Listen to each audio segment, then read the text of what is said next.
Hello my dear students and friends. मैं अपने video में पुनः लाभ और हानि के प्रश्नों को लेकर के हाजिर हूं।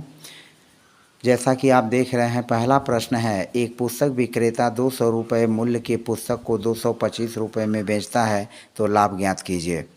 आप पहले सूत्र को देखें। लाभ जो हमारा तब होता है जब हमारा विक्रय मूल्य अधिक हो और क्रय मूल्य कम होता है। हानि तब होती है जब क्रय मूल्य अधिक हो और विक्रय मूल्य कम हो।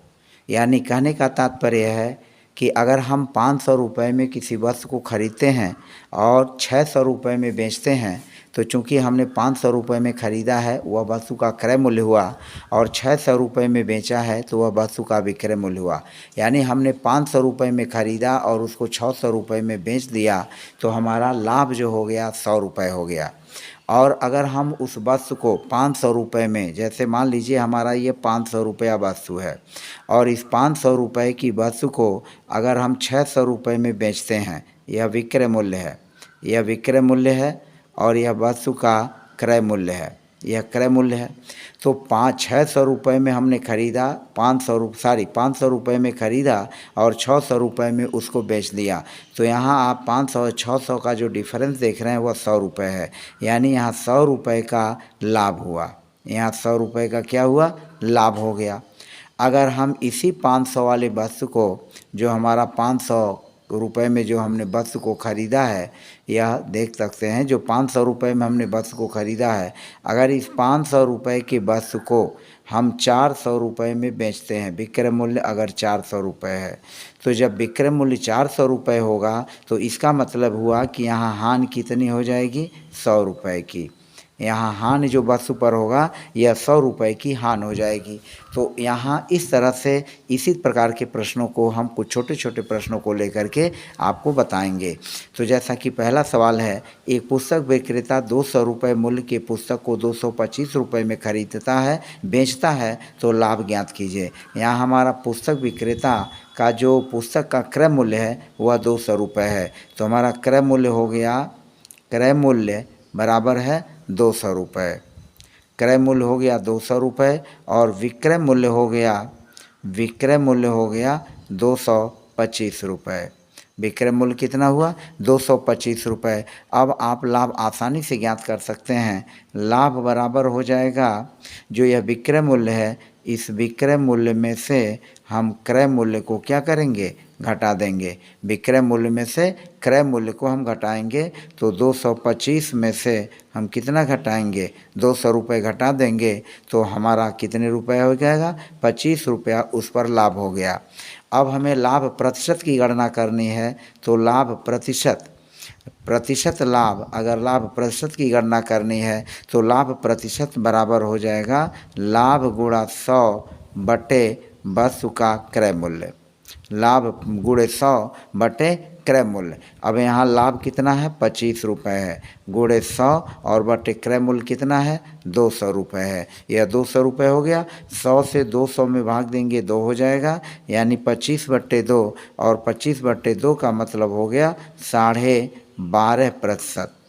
25/2 में 25 में 2 से भाग देंगे तो हमारा कितना आएगा, 12.5% हो जाएगा। तो इस तरह से आपने देखा कि प्रतिशत लाभ और हम लाभ दोनों की गणना जो है आसानी से कर सकते हैं। हम विक्रय मूल्य में से क्रय मूल्य को घटाएंगे, 225 में से 200 घटाएंगे तो 25 रुपये का लाभ होगा। और लाभ प्रतिशत निकालने के लिए हम सूत्र का उपयोग करेंगे, लाभ गुणा 100 बटे क्रय मूल्य। लाभ है 25 रुपये, लाभ 25 रुपये को हम यहाँ रख लेंगे, गुणा 100 बटे 200। 100 जो 200 जो है वह 100 से कट जाएगा, विभाजित हो जाएगा, तो 200 में 100 से भाग दे देंगे, 2 हो जाएगा। यह 25/2% हुआ। यह 25/2%, 25 में 2 से भाग देंगे, 12.5% हो जाएगा। तो इस तरह से हमारा आंसर क्या हो जाएगा, आंसर हो जाएगा 12.5%।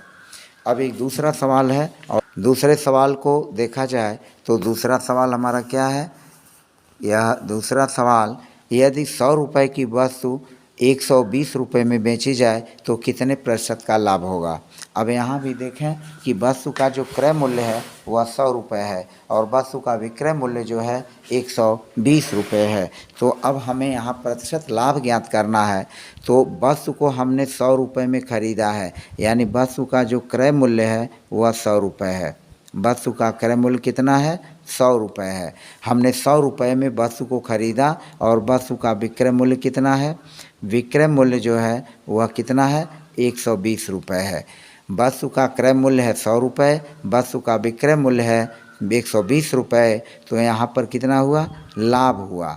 तो लाभ कितना हुआ? लाभ बराबर हो जाएगा विक्रय मूल्य ऋण क्रय मूल्य। विक्रय मूल्य ऋण क्रय मूल्य, विक्रय मूल्य हो जाएगा 120 माइनस क्रय मूल्य हो जाएगा 100 और इस तरह से हमें 20 रुपये का लाभ हो गया। तो अब 20 रुपये का लाभ हुआ। विक्रय मूल्य 120 में से 120 में से 100 घटाएंगे तो 20 रुपये होगा। अब क्या करेंगे? हमें प्रतिशत लाभ ज्ञात करना है। तो प्रतिशत लाभ ज्ञात करने के लिए हम क्या करेंगे? प्रतिशत लाभ बराबर हो जाएगा लाभ गुणा 100 बटे क्रय मूल्य। लाभ गुणा 100 बटे क्रय मूल्य। अब लाभ हमारा है 20 रुपये, यह जो 20 है तो 20 को लाभ को यहाँ रख देंगे गुणा 100 और बटे क्रय मूल्य जो है वह 100 रुपये है। क्रय मूल्य कितना है? 100 है। तो 100 से 100 कट जाएगा और इस तरह से इस वस्तु के विक्रय मूल्य का जो वस्तु को जो बेची गई है उसको 20% लाभ पर बेचा गया। यानी हमने 100 रुपये में वस्तु को ख़रीदा और 120 रुपये में बेचा तो 20% का लाभ हुआ। आप सीधे भी देख सकते हैं कि चूंकि वस्तु का क्रय मूल्य 100 रुपये ही है और 120 रुपये में बेचा गया है तो 20% का जो लाभ हुआ वह लाभ ही प्रतिशत भी हो जाएगा। यानी कुल हमारा लाभ भी 120 रुपये 20 रुपये होगा और प्रतिशत लाभ भी 20% ही होगा, क्योंकि वस्तु को 100 रुपये में ख़रीदा गया है। तो इस तरह से यह दूसरा प्रश्न हुआ। आप के तीसरा एक हम प्रश्न लेते हैं और इस तीसरे प्रश्न को भी देखते हैं। जैसे यहाँ है, एक किताब 60 रुपये में खरीदी गई किंतु 60 रुपये में बेची गई, कितने प्रतिशत लाभ या हानि हुआ। जैसा कि आप समझ सकते हैं, किताब का जो क्रय मूल्य है वह 80 रुपये है, यानी 80 रुपये में वस्तु को खरीदी गई और वस्तु का जो विक्रय मूल्य है वह 60 रुपये है, यानी 60 रुपये में वस्तु को बेची गई। तो यहाँ स्पष्ट हो रहा है कि बेचने पर हानि हो रहा है, यानी 20 रुपये का नुकसान हो रहा है, 20 रुपये का घाटा हो रहा है। तो इस तरह से यहाँ वस्तु का विक्रय मूल्य कम है और क्रय मूल्य अधिक है। तो जब हम हानि की गणना करेंगे तो हानि बराबर हो जाएगा क्रय मूल्य, हानि बराबर हो जाएगा क्रय मूल्य और ऋण हो जाएगा विक्रय मूल्य। क्रय मूल्य ऋण विक्रय मूल्य। अब चूंकि यहाँ किताब का क्रय मूल्य क्या है, जैसा कि आप देख सकते हैं, क्रय मूल्य कितना है? क्रय मूल्य है 80 रुपये। क्रय मूल्य है 80 रुपये। विक्रय मूल्य कितना है? विक्रय मूल्य जो है वह 60 रुपये है। तो अब 60 रुपये है तो अब हम हानि ज्ञात कर लेंगे। तो हानि ज्ञात करने के लिए हम इस सूत्र का उपयोग करेंगे। क्रय मूल्य हमारा है 80 रुपये, इसमें से विक्रय मूल्य 60 रुपये घटा देंगे। तो 80 में से 60 घटाएंगे, कितना हो जाएगा? 20 रुपये हो जाएगा, यानी 20 रुपये का घाटा हुआ। अब 20 रुपये का घाटा हुआ, अब हमें इसका हानि प्रतिशत ज्ञात करना है। तो प्रतिशत हानि बराबर हो जाएगा हानि गुणा 100 बटे क्रय मूल्य। हानि गुणा 100 बटे क्रय मूल्य। हानि जो है वह 20 रुपये हुआ, गुणे 100 और बटे क्रय मूल्य है 80 रुपये। गुणे क्रय मूल्य कितना है? 80 रुपये। अब हम क्या करेंगे? 20 से 80 में भाग देंगे, 20 करने 20, 20 चौको 80 और फिर 4 से 100 में भाग देंगे तो 25 हो जाएगा। तो इस तरह से 25% का क्या हुआ? यहाँ पर हानि हुई। यानी उस वस्तु को बेचने पर जो किताब बेची गई 60 रुपये में, उस पर हमें विक्रेता को 25% का हानि उठाना पड़ा। तो इस तरह से इसका आंसर हो जाएगा 25%। अब एक अगला चौथा प्रश्न है कि मोहन ने एक टेलीविज़न सेट रुपये 10,200 में खरीद कर 2 वर्ष बाद उसे रुपये 11,730 रुपये में बेच दिया, उसे कितने प्रतिशत का लाभ हुआ या हानि हुआ।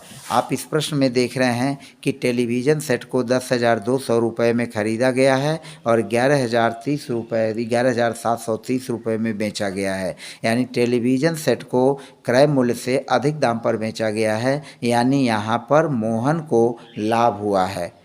तो मोहन को लाभ हुआ है और हम लाभ और प्रतिशत लाभ की गणना कर लेंगे। तो यहाँ पर टेलीविज़न सेट का क्रय मूल्य है 10,200 रुपये, विक्रय मूल्य है 11,730 रुपये।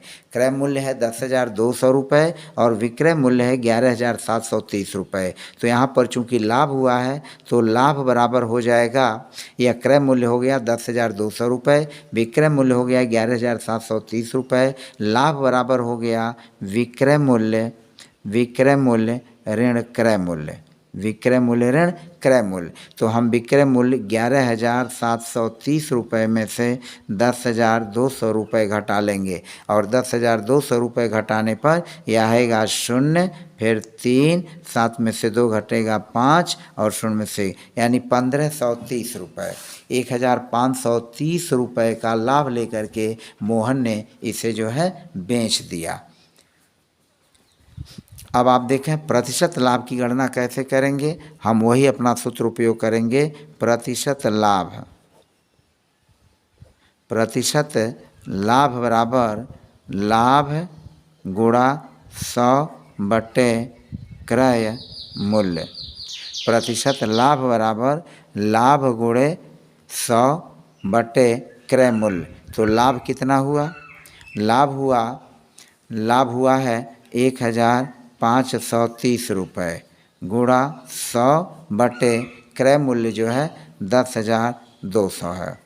हमारा क्रय मूल्य जो है वह 10,200 रुपये है। अब यहाँ हम देखते हैं कि इसे हमें सरल कर लेना है। 0 0 से कट जाएगा, 0 0 से कट जाएगा, यह हो जाएगा 1,530 बटे 102 रुपये।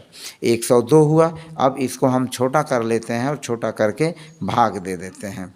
यह कटेगा हमारा 2 से, दोनों डिवाइड हो जाएगा। 2 सत्ते 14, 1 2 छक्के 12, फिर 1 2 पच्चे 10 और यह हो जाएगा 2 पच्चे 10 और 2 करने 2, यानी 765 बटे 51 हो जाएगा। 765 बटे 51 हो जाएगा। अब यह फिर 3 से विभाजित हो जाएगा, तो फिर हम इसको 3 से काट लेंगे। 3 दूनी 6, 1 शेष बचेगा, 3 पच्चे 15, फिर 1 शेष बचेगा, 3 पच्चे 15 और यह हो जाएगा 17। 51 में 3 से भाग देंगे 17, तो 255 बटे 17 हो गया। 255 बटे 17। अब इसको हम निकाल लेंगे परसेंटेज में, तो 17 इक्यानवे 17 और 8 शेष बचेगा और फिर 5 हुआ। 17 85 में भाग देंगे तो यह हो जाएगा 17 पच्चे 85, यानी कुल 15% का जो है वह लाभ हुआ। किसको? मोहन को। यानी इस टेलीविज़न सेट को 11,730 रुपये में बेचने पर 1,530 रुपये का लाभ हुआ और प्रतिशत जो हमारा लाभ हुआ वह 15% का हुआ। तो इस तरह से आप देख सकते हैं कि लाभ क्रय मूल्य और विक्रय मूल्य ज्ञात होने पर हम लाभ या हानि जैसा भी प्रश्न होगा उस प्रश्न के हिसाब से लाभ और हानि की गणना कर सकते हैं। आप स्वतः समझ गए और आप जानते भी होंगे अधिकांश कि हानि तब होती है जब हम किसी वस्तु को खरीद करके और उसको कम दाम पर बेच देते हैं तो वहाँ हमें घाटा उठाना पड़ता है, और जब हम किसी वस्तु को खरीद करके उसको अधिक दाम पर बेचते हैं, जो इसने में ख़रीदा था उससे अधिक दाम पर बेचते हैं, तो हमको लाभ होता है। तो इस तरह से लाभ और हानि के इस दैनिक जीवन के प्रश्नों को आपको देखने के लिए बहुत बहुत धन्यवाद। और फिलहाल आज की वीडियो में बस इतना ही। शेष पुनः हम अगले वीडियो में लाभ और हानि के प्रश्नों को लेकर के पुनः उपस्थित होंगे। तब तक के लिए धन्यवाद। चैनल को लाइक, सब्सक्राइब और कमेंट करना न भूलें। धन्यवाद।